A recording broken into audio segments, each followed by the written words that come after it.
선생님께 저도 감사 인사드립니다. 자, 그럼 이제부터 본격적으로 홀레복 노이 일습 착장을 시작하겠습니다. 착장은 기본적으로 한 벌 한 벌 입어서 가장 겉에 노이까지 입고 그 후에 노이와 함께 착용하는 쓰개인 너울까지 착장하도록 하겠습니다. 자, 먼저 속옷부터 착장하겠습니다. 모델분은 올라와 주시고요. 조선시대 여성들은 하의 속옷을 여러 벌 겹쳐 입었습니다. 상류층일수록 또 예복일수록 착장 기수가 많았습니다.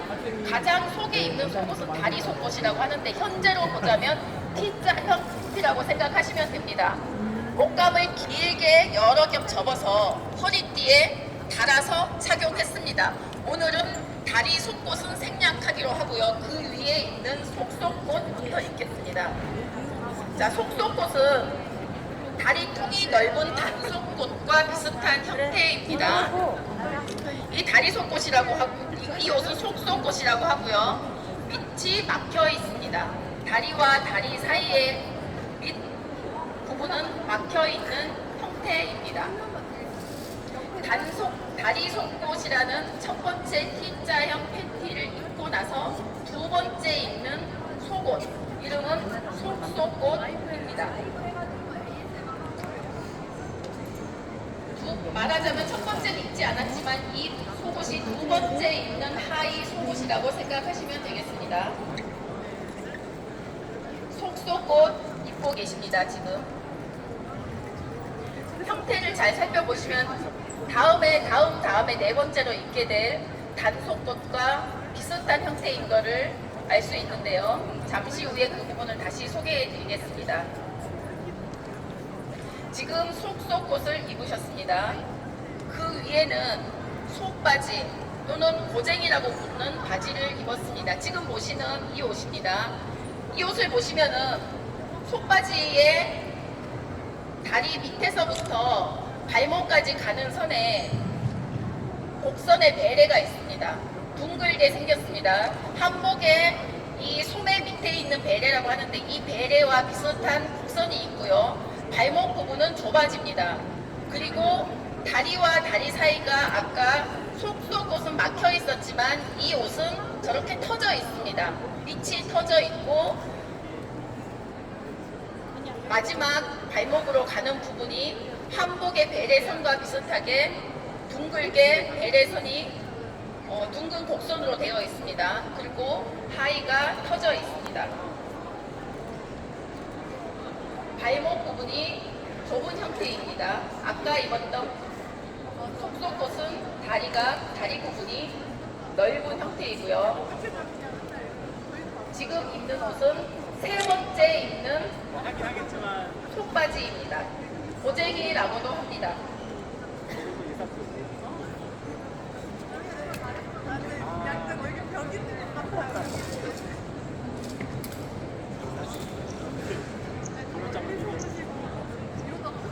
자, 그 다음 그 위에 입는 옷이 단속옷이라고 합니다. 조금 전에 설명을 드렸듯이 속에 있는 속속옷과 비교를 했을 때 아까와 달리 길이가 좀 더 깁니다. 모양은 비슷한데 길이가 길고요. 속속옷이 밑이 막혀 있는 것처럼 이 단속옷 역시 밑은 막혀 있습니다. 그리고 하의 아랫부분이 저렇게 넓은 형태입니다. 방금 보셨던 속바지는 발목 부분이 좁은 형태고요. 이 옷은 속속옷과 단속옷은 발목 부분이 넓고 아랫부분 밑은 막혀 있습니다. 자, 이제 단속옷을 입도록 하겠습니다. 이 단속옷과 아까 입었던 두 번째 입었던 속속옷은 형태는 비슷합니다. 길이가 좀 더 이 지금 나중에 입는 단속옷이 길이가 조금 더 긴 형태를 가지고 있습니다.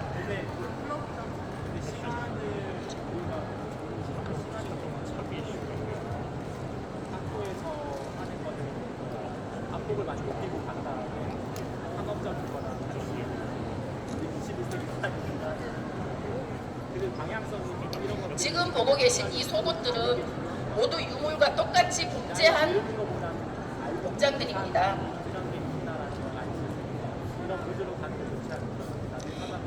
지금 입는 이 하의는 네 번째 입게 되는 단속꽃입니다.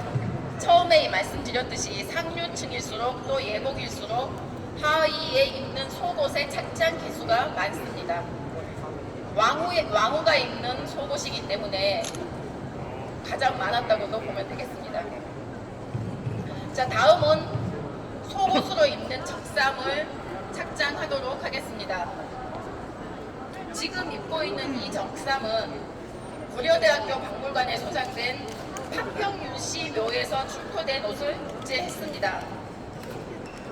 왕실에서는 저고리 안에 받쳐 입는 속 저고리를 삼아라고 했습니다.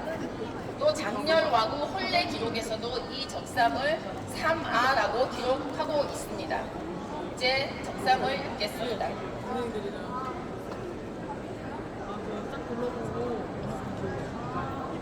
이 적삼까지 입으면 속옷을 입는 속옷 착장이 완성이 됩니다.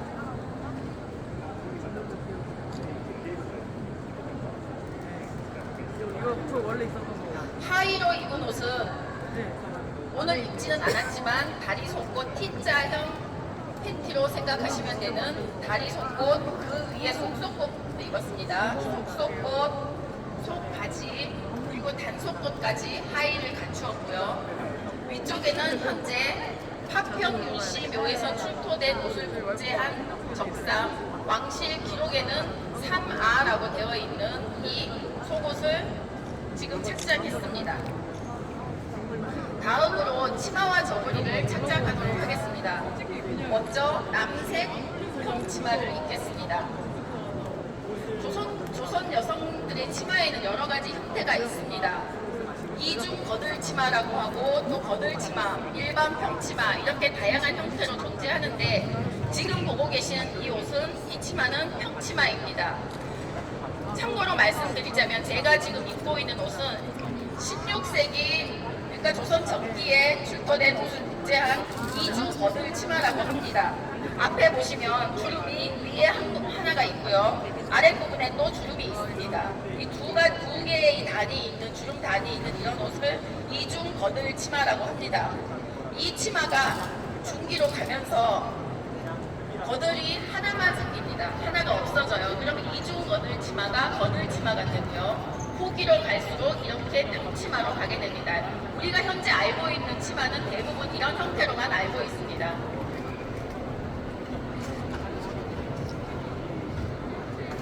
지금은 평치마만 거의 남아있고 이렇게 거들치마 형태로 보시는 경우는 잘 없는데 그래서 이런 치마를 보셨을 때 아마 생활 한복이거나 새롭게 만들어진 실용적인 한복으로 보시는 분들도 있겠지만 이제 여기 오신 분들은 오늘 이 정보를 지식을 가지고 들으셨으니까 앞으로 이 옷은 16세기 전기에 조선의 여성들이 입었던 거들치마 또는 이중 거들치마라고 한 가지를 알고 가시면 되겠습니다. 이 옷은 이중 거들치마입니다. 조선 전기 여성들이 입었던 치마입니다. 자, 다음은 저고리를 입겠습니다. 이 저고리는 청금선 단저고리, 남색 직금 단저고리입니다. 보시면은 청색 저기 보이는 저 부분이 길입니다. 청색 길에 자적색 필단, 빨간색 저 위쪽에 필단 긴 색깔이 자적색입니다. 네, 저 자적색 필단으로 기설했고요. 섭은 붉은색 바탕입니다. 붉은색 바탕에 섭을 만들었고 저 섭은 금실로 무늬를 넣었습니다. 그리고 옆에 보시면 짧은 저고리입니다. 이런 특징은 금실로 무늬를 표현한 직금직물이라고 하는 건데 현재로 저것을 금실로 직금했다고 보시면 굉장히 고급 직물입니다. 현재에도 그렇지만 과거에도 이런 옷은 굉장히 최고급 직물인데요. 지금 복제한 이 옷은 실제 금실로 짠 원단은 아닙니다. 장렬 왕후의 원단이 그렇다는 것이고 상상을 조금 가미해 주시면 되겠습니다. 지금 보시는 옷은 원래의 원단과 가장 가까운 원단을 선택해서 만들었습니다. 지금 직물은 최고급 원단인데요. 안쪽에 있는 첫 번째 저고리입니다. 지금 장렬왕후는 앞으로 저고리 몇 개를 입게 됩니다. 그런데 첫 번째 저고리로 최고급 직물 저고리로 만들어 입었습니다. 왜 그랬을까? 보이지도 않는 안쪽에, 가장 안쪽에 입는 이 저고리를 왜 가장 최고급으로 만들었을까? 이것은 아마도 이 여기까지 입는 이 복장이 왕후의 평소 생활복이 아니었을까라고 이렇게 추정되고 있습니다. 가능성으로 추정되고 있는 부분입니다. 왕비가 첫 번째로 입는 남색 단 저고리입니다. 지금 금으로 직조를 한 매우 화려한 최고급 직물 저고리입니다. 옆을 보시면 길이가 짧은 단저고리입니다.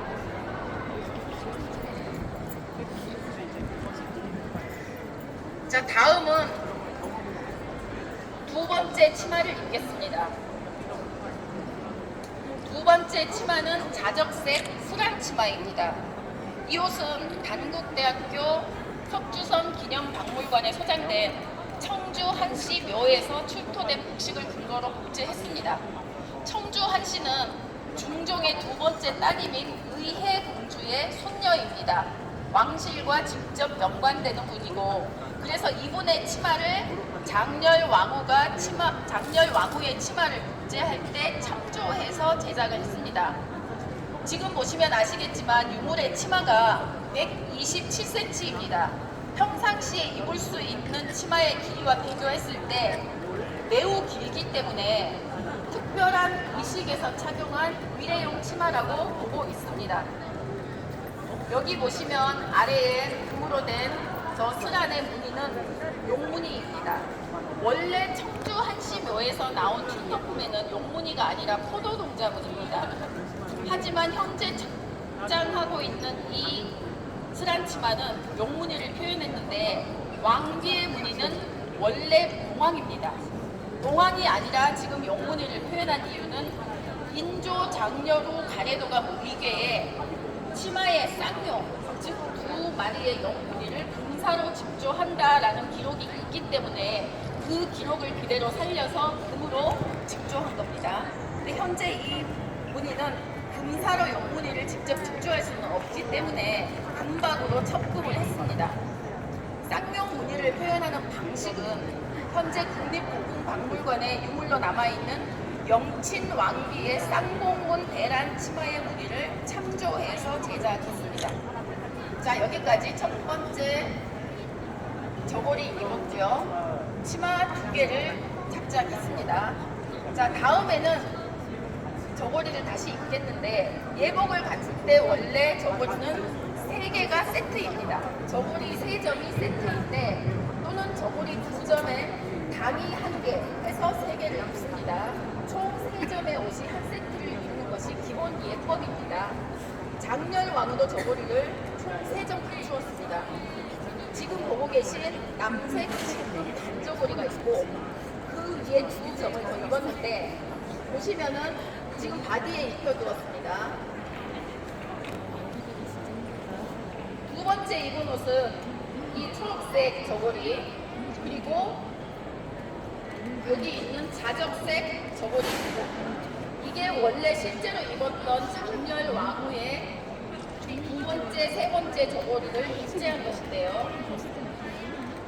이것을 저희가 오늘 여기 바디에만 입혀둔 이유는 원래 위궤 기록을 그거로 봤을 때 대부분 속옷입니다. 왜냐하면 결혼식을 거행했을 때가 음력 12월 3일이에요.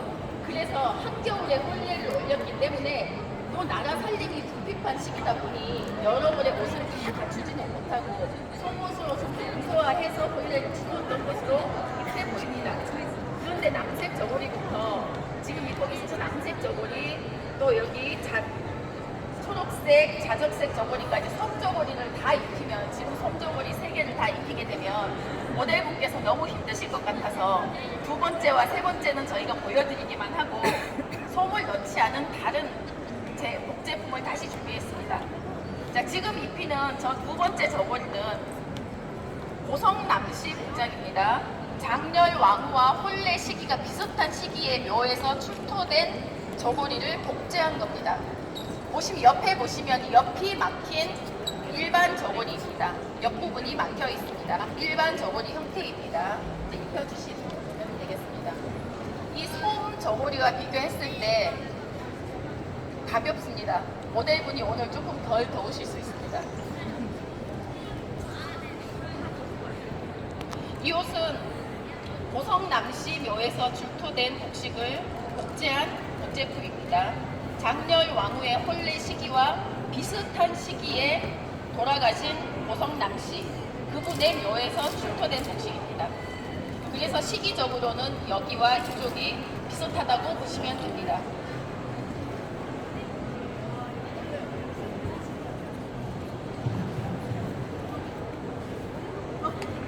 속에 입었던 옷도 옆이 막힌 단 저고리고요. 지금 입고 있는 이 옷도 옆이 막혀 있는 일반 저고리입니다.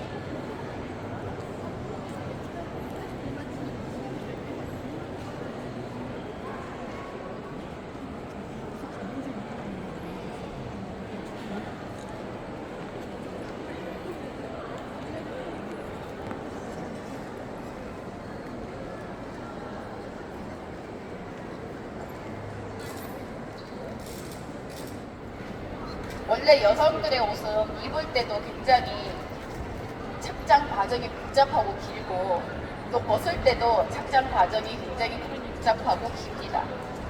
이 과정 자체가 여러분들의 평생 한 번도 볼 수 없었던 실제 장렬 왕후의 혼례식 날 아침에 이 옷을 입고 가마에 타기 직전에 장렬 왕후를 여러분들께서 보신다고 상상을 하시고 그리고 보시면은 좀 더 재미있는 시간이 되실 수 있을 겁니다.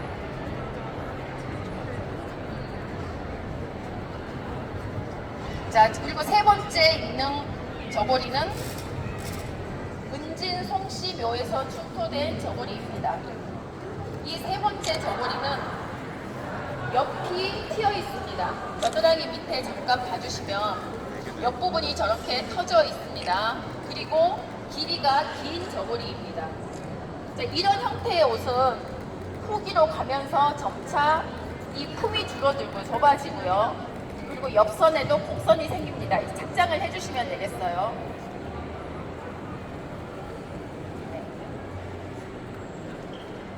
이 옷은 조선 전 중기라고 보시면 되고요. 지금 옆이 트인 저 장저고리가 시간이 지나면서 옆선이 트인 저 옆선이 이렇게 곡선이 생기면서 나중에는 여러분이 보고 계신 이 단위로 변해가기도 합니다. 이 단위는 두록색이고요. 이 옷이 나중에는 이런 형태로 곡선이 변해가는 과정을 보여드리고 있습니다. 세 번째 저고리, 은진 송씨 묘에서 출토된 저고리입니다. 조선 전중기 옷이고요. 후기로 가면서 점차 여기에 품이 줄어들고 좁아지고요. 그리고 옆에 있는 곡선이 이렇게 날렵하게 예쁘게 변하면서 당이로 옷이 바뀝니다. 당이의 형태로 변해갑니다. 그리고 오늘 보신 이 옷 바로 앞에 이 은진 송씨 묘에서 출토된 저고리를 복제한 이 저고리와 그 앞에 두 번째 입었던 보성남씨 묘에서 출토한 제품을 만드신 분도 이 김남희 선생님이십니다. 이 모든 과정이 충분한 고증을 거쳐서 충분한 자료를 통해서 제작한 그런 작품이라고 말씀드리겠습니다. 착장 도우미 역할을 해주시는 김희수 선생님께 다시 한 번 더 감사드리겠습니다. 네, 김희수 선생님 감사드립니다. 자, 다음으로 입으실 옷은 중3입니다. 전통시대에는 남자와 여자 모두 예복을 갖출 때 안쪽에 길이가 긴 옷을 받침옷으로 입었습니다. 기본 복식인 저고리, 겉옷인 예복, 아직 예복 입기 전입니다. 여기 기본 복식인 저고리와 치마, 그리고 본격적인 예복인 모의, 그것을 잇기 전에 그 중간에 있는 옷이 이 중3입니다. 가운데에 중간에 있는 옷이라고 해서 중의, 중단, 중3 이렇게 불렀고요. 장렬 왕후의 가래 의궤에서는 중3이라고 기록되어 있습니다. 자, 입혀주시면 되겠습니다. 지금 보고 계신 이 중3은 황색 사로 만든 복장입니다. 노란색입니다. 황색 사로 만든 복장이고요. 장렬 왕후의 의궤에 혼례 물목으로 기록된 정식 명칭은 황사중3입니다. 다시 말해서 황색 몸판에 빨간색, 붉은색 가선을 댄 옷이라는 뜻입니다. 그런데 그 의궤 기록에는 문이나 금박 재료에 대한 기록이 없습니다. 그래서 복제품에서도 역시 문이나 금박 이런 부분은 생략했습니다. 보증을 그대로 기록대로 살려서 그대로 제작한 제품입니다. 저고리와 치마, 기본 복식, 그리고 예복인 노이, 중간에 있는 중3입니다. 황사 중3, 황색 몸판에 붉은색 가선을 댄 복장입니다. 자, 그럼 오늘의 하이라이트, 가장 겉에 있는 예복, 노이를 보시겠습니다. 노이라는 옷은 고려 말기 기록에서부터 확인이 됩니다. 고려 말기에 이미 착용하고 있었다는 뜻인데요. 당시에는 양반의 처, 농부의 처, 여성들의 외출복으로 널리 입고 있었습니다. 그렇게 기록이 되어 있습니다. 노이를 일반 백성들이 입는 것은 조선 전기까지도 이어졌습니다. 그런데 조선 후기로 가면서 착용 신분에 제한이 생겨서 왕실 구성원만 입을 수 있도록 한정이 되었습니다. 조선 왕조실록 기록을 보면 사대부가의 부인들이, 지금부터 상상력을 잠깐 동원하시겠습니다. 조선 왕조실록 기록에 따라 사대부가의 부인들이 이 노이를 입고 말굿이라고 하는 아랫도리를 입고 너울을 쓰고 철렁철렁하는 이 너울을 쓰고 말을 타고 외출을 하는 장면이 묘사되어 있습니다. 조선 왕조실록에 고려시대부터 자유분방하고 개방적인 여인들의 모습이 조선 전기까지도 이어졌는데, 조선 후기에 유교 문화가 심화되면서 말을 타던 여성들이 가마 안으로 들어갑니다. 그리고 그런 가마 안으로 들어가는 이 양상이 복식에도 영향을 미쳐서 여인들이 외출할 때 장옷이나 여러분들이 잘 아시는 장옷 또는 쓰개치마로 얼굴을 가리는 문화가 탄생하게 됩니다. 이 장렬 왕후의 노이는 명칭 자체에 금원문 노이라는 기록이 있는데요. 아까 저희가 보여드렸던 저 출력물에 다시 한번 보시겠습니다. 이것이 노이양, 아까 노이양에서 기록이 되어 있는 어떻게 직조를 했고 어떤 옷감을 쓰고 어떤 무늬가 있는지를 설명하고 있는 그 노이양의 도식에는 앞뒤죠. 도식입니다. 앞뒤 좌우에 금원문 315개를 부금한다. 이런 설명이 있는데, 지금 보고 계시는 이 장렬 왕후의 노이는 그 기록에 따라서 둥근 원 안에 공황 2마리, 지금 아까도 잠깐 설명드렸지만 저기 그림에 아래 위로 공황 2마리, 양 옆으로 구름, 이 2개의 운문을 표현한 봉황 2마리와 2개의 구름을 표현한 운봉문 315개를 부금의 방식으로 표현했습니다. 지금 옷에 부금의 방식으로 표현된, 부금이라는 것은 금박을 붙여서 무늬를 표현하는 것입니다. 접착제로 금박을 붙이는 것인데요. 접착제로 금박을 붙여서 무늬를 표현하려면 의궤 기록처럼 박달나무에 무늬를 파서 써야 합니다. 기록에는 박달나무에 무늬를 파서 썼다고 하는데, 나무에 이거 복원을 할 때 나무에 무늬를 파서 찍기에는 어려움이 있기 때문에 요즘은 동판으로 금박을 받기도 합니다. 지금 보시면 이 그림이 이제 실제로 김남희 연구자가 저렇게 동판으로 만들어서 이 도식화 일러스트도 있습니다. 이렇게 만들어서 금박을 찍었습니다. 도안을 출력물에 보시면 도안이 있습니다. 일러스트 도안인데 저 도안을 만들어서 저 동판을 주문 제작하고 동판에 접착제를 발라요. 그리고 그 접착제가 붙어있는 동판을 옷에 찍습니다. 옷감에. 그리고 나서 금박을 얇은 금박을 여기에 붙이고 한 2, 3일 정도 놔두면 이것이 2, 3일 후에 털어냈을 때 그 금박 동판에 묻은 접착제 그대로 옷에 그대로 부금이 됩니다. 그런 방식으로 금박 종이를 붙여서 무늬를 표현했습니다.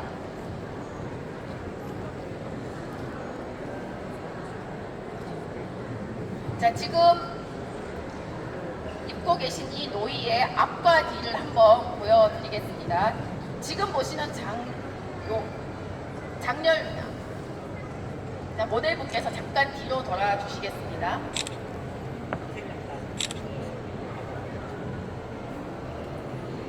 이 노이를 보시면 앞은 짧고 뒤가 깁니다. 또 보시면은 옆으로 한번 들어주시면 위쪽에서 아래쪽으로 내려가면 삼각형으로 퍼지는 형태입니다. 또 팔을 한번 들어주시면 소매가 매우 넓습니다. 네, 이런 형태입니다. 자, 이 노이의 형태를 확정하고 제작할 때에 인조 장려루 가래 도감 무게 이 문헌 자료 외에도 경기도 박물관, 국립중앙박물관에 있는 관련된 유물을 모두 참조해서 만들었습니다. 이렇게 해서 여러분이 지금 보고 계신 이 형태의 노이가 완성이 되었는데요. 자, 앞으로 다시 돌리시겠습니다. 지금 이 노이의 포인트는 깃입니다. 보시면은 둥근 형태의 깃입니다. 그리고 앞에서 보시면 마주보는 형태로 보증 제작했습니다. 자, 매듭 단추를 풀어서 안쪽을 한번 봐주시면 안쪽에는 모든 깃이 달린 안감이 있습니다. 네, 이런 형태입니다. 이 봉황 깃이 이 옷의 포인트고요. 바깥에 둥근 형태의 깃 그리고 마주보는 형태의 길로 제작을 해서 안쪽에는 직령 고등깃의 안감이 달려 있습니다. 지금 이 아까 말씀드렸듯이 문봉문 금박 315개를 배치했습니다. 무늬는 금박 부금입니다. 여기까지가 이제 노이 홀레복입니다. 다음으로 예복을 입은 후에 허리띠를 두릅니다. 노이대라고 하는데요. 자접색 라 원단에 금박으로 무늬를 표현했습니다. 장렬 왕후가 착장한 노이대의 무늬는 현재 확인할 수가 없고 무늬를 첩금한다, 금박으로 표현한다는 기록만 있습니다.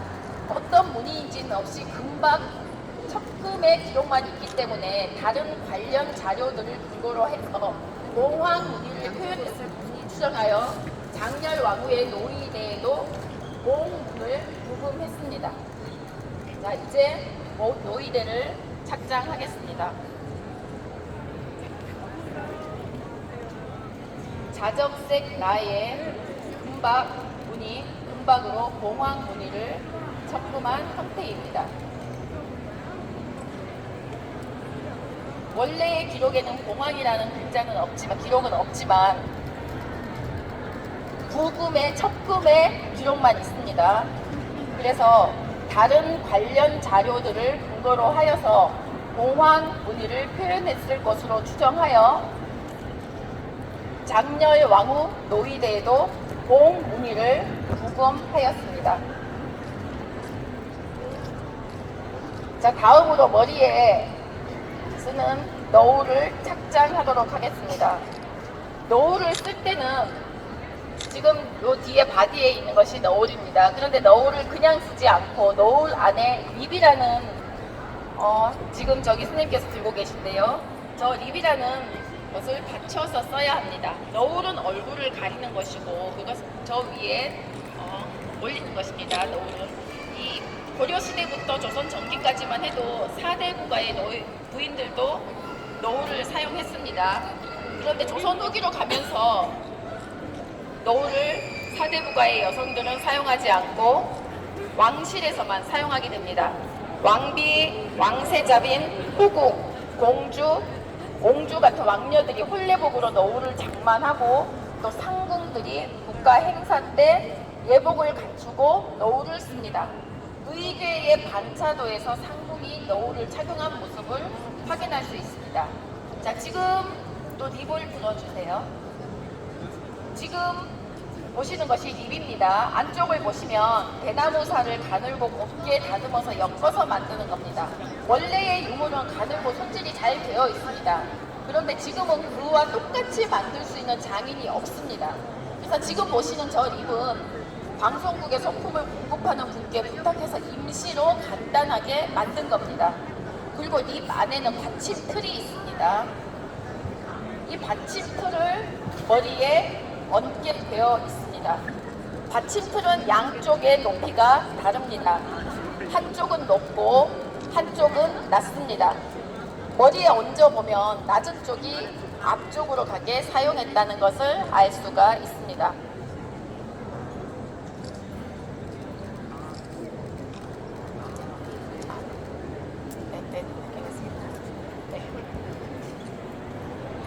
참고로 저희가 말씀 하나 드리겠습니다. 지금 모델분 머리 위에 얹은 것은 실제 장렬 왕후의 목식 착장 시연과는 상관이 없고 저 머리에 노을과 립을 쓰기 위해서 좀 간편하게 하기 위해서 지금 저희가 올린 것입니다. 실제로는 저것은 장렬 왕후 노이에는 기록이 없습니다. 그래서 이 부분은 혹시 오해가 있으실까봐 혼돈하시지 마시라고 안내 말씀을 드리겠습니다. 이것은 원래 없고 지금 저기에 있는 받침틀과 립을 사용하고 그 위에 노을을 넣는 겁니다.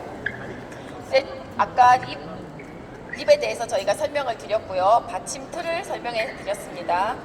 이제 립 안쪽에는 작은 고리가 있습니다. 저 고리에서 받침틀에 내 다리에 끼울 수 있게 되어 있습니다. 그래서 받침틀을 머리에 올리고 그리고 저 립을 씌워서 끼웁니다. 자, 지금 한번 해보시겠습니다.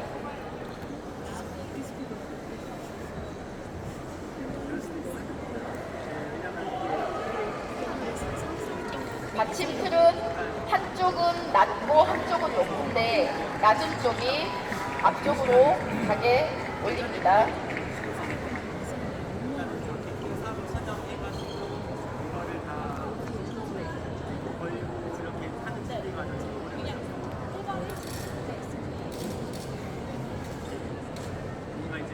지금 도우미 선생님들께서 받침틀과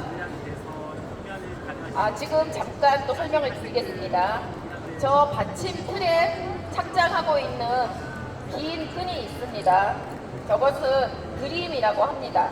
그림이 두 개의 그림이 있어서 장식 효과를 주고 있습니다. 저것을 받침틀에 고정을 하고요. 그리고 이 착장을 했을 때 자적색 노을을 쓸 때는 뒤쪽에 그림이 지금 모델분이 자적색 드립을 하고 있습니다. 색깔이 아까 선생님께서 들고 계셨던 것은 녹색이고요. 지금 모델분께서 하고 있는 것은 뒤쪽에 자적색 드립을 하고 있습니다. 자적색 드립과 노을은 색깔을 같이 합니다. 그래서 이 립 위에 이제 노을을 씌우겠습니다.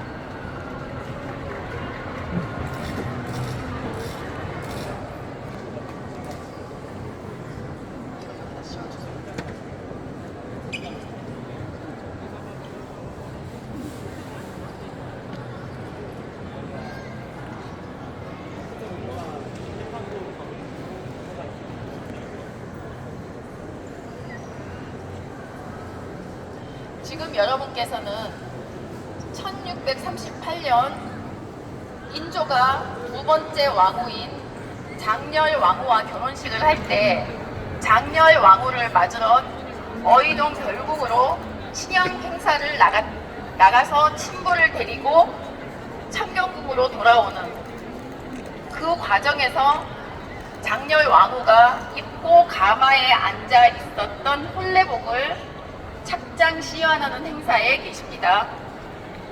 자, 지금 자적색 너울을 립 위에 씌우도록 하겠습니다.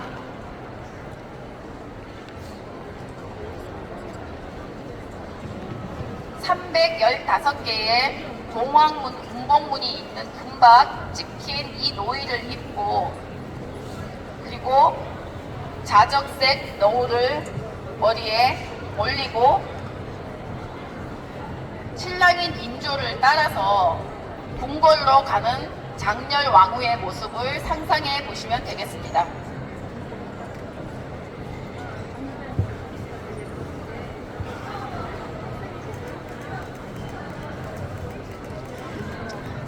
당시의 장렬 왕후의 나이는 15살이었습니다.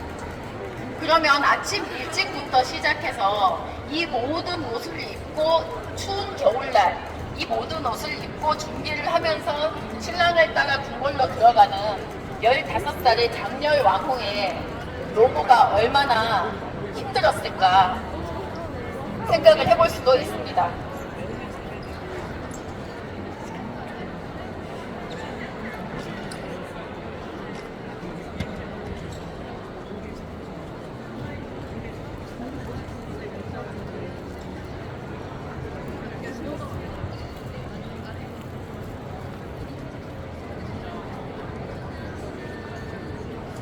왕후 한 사람의 옷을 입히기 위해서 얼마나 많은 궁중의 일꾼들이 옆에 붙어서 새벽부터 옷 하나를 입히기 위해서 그 긴 시간 동안, 그리고 따라가는 그 반차도 행렬에 있는 그 과정을 함께 생각을 해보시면 좋겠습니다.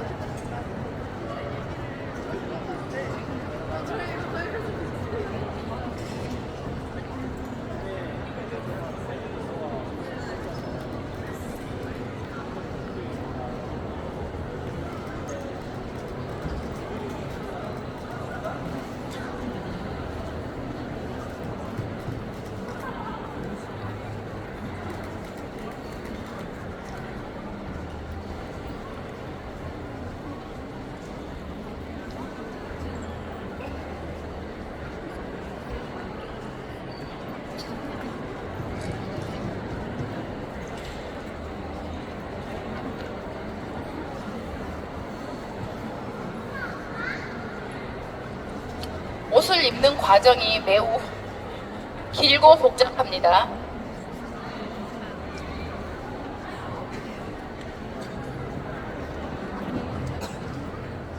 자, 너울을 씌우고 있습니다. 자적색 너울입니다. 왕비의 너울은 자주색입니다. 그래서 장렬 왕후의 너울을 자주색으로 만들었습니다. 조선시대 왕실 여인들은 신분에 따라서 이 너울을 두 겹으로 하기도 하고 또 호수로 하기도 하는데, 지금 보시는 왕비의 너울은 겹입니다. 겹으로 됐습니다. 전체가 겹으로, 두 겹으로 되어 있고요. 앞쪽에 보시면 눈이 보이는 곳이 호수로 되어 있습니다. 그래서 왕후가 걸어갈 때 이 비어있는 호수로 된 저곳을 통해서 앞을 투시할 수가 있습니다. 정면을 투시할 수 있습니다. 그리고 잠깐 내려보시면 이 머리 너울의 정수리 부분에는 지금 보시듯이 세 겹의 꽃판이 겹쳐져 있습니다. 자, 이런 모양의 너울을 립 위에 올리고 이동을 합니다. 그런데 이것은 그냥 얹어 놓으면 바람이 불거나 몸을 이동할 때 잘못하면 벗겨지게 됩니다. 그래서 벗겨지는 것을 방지하기 위해서 안쪽에, 너울 안쪽에 방지하는 그 장치가 달려 있는데요.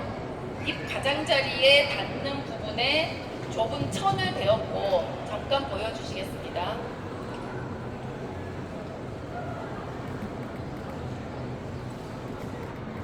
립 가장자리에 좁은 천을 대었고요. 가느다란 실이 꿰어져 있습니다. 이제 보시면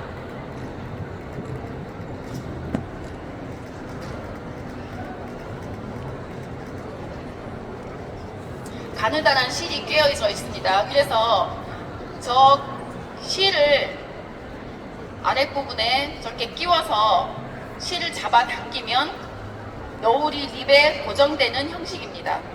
그래서 너울이 벗겨지지 않게 했습니다.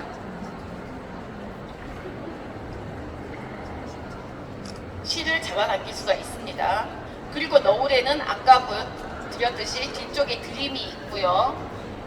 너울이 색깔이 자적이기 때문에 잠깐 뒤로 돌아주시겠습니다. 너울의 색깔이 자적색이고, 그리고 뒤쪽에 달았던 저 드림도 색깔이 자적색입니다. 너울과 드림은 같은 색입니다. 같은 색으로 갑니다. 자, 이렇게 해서 1638년 음력 12월 3일 인조와 장렬왕후가 혼례를 올리던 당일 신부 장렬왕후가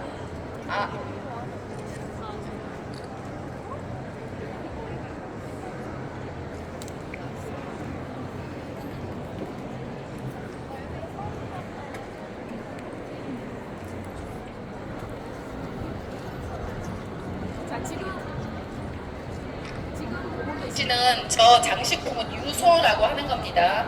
이 유소의 사용법은 기록에는 명확히 나와 있지 않습니다. 그래서 일단 저희는 이 드림에 단은 그대로 올리는 방식으로 이렇게 착용하도록 표현을 했습니다. 요것은 요 유소는 이따가 잠시 후에 다시 한번 착장할 때 보여드리도록 하겠습니다. 자, 이제 모델분은 앞으로 놓으셔도 됩니다. 자, 이렇게 해서 인조 장렬왕후가 창경궁으로 들어갈 때 가마 속에서 입은 예복에 대해서 보셨습니다. 장렬왕후는 가마를 이용해야 했기 때문에 오늘 착장한 이 복식 중에서 립과 너울을 쓰고 가마에 들어가지는 않았습니다. 친형행렬에서 보면 장렬왕후의 가마 앞에 복식을 넣은 가마가 먼저 가는데요. 아마도 저 립과 너울은 그 복식을 넣은 가마 안에 들어 있었을 것으로 추정됩니다. 자, 이제 전체적인 차림을 보시겠습니다. 앞에 내려 주실까요? 너울을. 이게 이렇게 지금 보시는 이 모델의 복장이 혼례를 올리던 당일의 복장입니다. 전체적인 차림을 다시 보시겠습니다. 머리에는 자주색 너울을 썼습니다. 그리고 그 속에는 대나무로 된 립을 받쳤습니다. 예복에는 둥근 봉황무늬 315개를 금박으로 찍은 홍색 노이를 입었고요. 또 봉황무늬를 금박한 허리띠를 둘렀고 저고리 3벌을 입었습니다. 그리고 치마 2벌을 입었고, 그리고 가장 안쪽에 원래 하의 속옷은 4개를 입었습니다. 근데 오늘은 가장 안쪽에 있는 다리 속옷은 제외됐고 모델분은 3개를 입었지만 4개를 하의는 입었고 위에는 정삼을 입었습니다. 장렬왕후의 노이 일습은 이렇게 완성이 됩니다. 그런데 이제 여기서 저희가 조금 다른 모습을 추가로 보여드리도록 하겠습니다.